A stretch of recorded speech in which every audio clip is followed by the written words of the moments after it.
کہ اب تو کچھ بھی نہیں رہا دل میں، پہلے افسوس بھی تھا حیرت بھی۔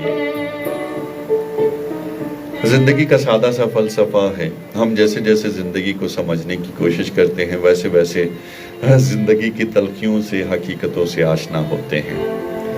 اور زندگی کی حقیقتوں میں سب سے زیادہ ضروری کیا ہے؟ ہمارے اپنے ہی رویے، ہماری اپنی باتیں، ہمارے اپنی گفتگو اور لوگوں کے لہجے۔ آپ جیسے جیسے انسانوں کو سمجھنے کی کوشش کریں گے اور جتنا جتنا جیسے جیسے آپ کو انسانوں کی سمجھ آئے گی ویسے ویسے آپ افسوس اور حیرت دونوں لفظوں سے آشنا ہوتے جائیں گے۔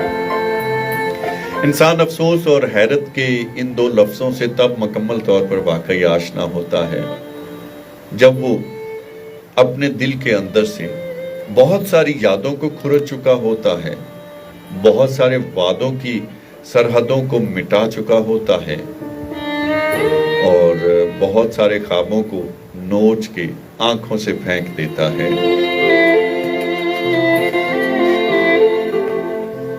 اگر آپ یہ سب کچھ نہ بھی کریں، افسوس تو آپ کو ہوتا رہے گا، حیرت بھی رہے گی، لیکن افسوس اور حیرت کے ان دو لفظوں کے درمیان اگر آپ زندگی کو سمجھ گئے تو یہ ممکن ہے کہ زندگی آپ کو سمجھ جائے، وگرنہ دو اجنبی ہیں جو ساتھ ساتھ چلتے رہتے ہیں، ہم اور زندگی۔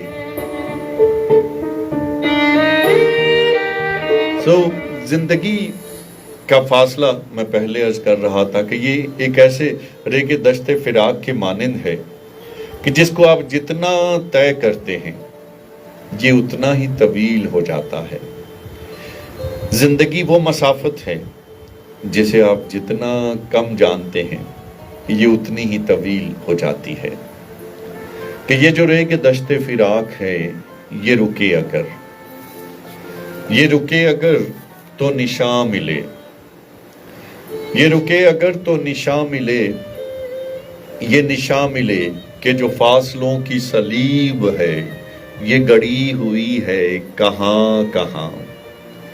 میرے آسماں سے کدھر گئی تیرے التفات کی کہکشاں، میرے بے خبر میرے بے نشاں۔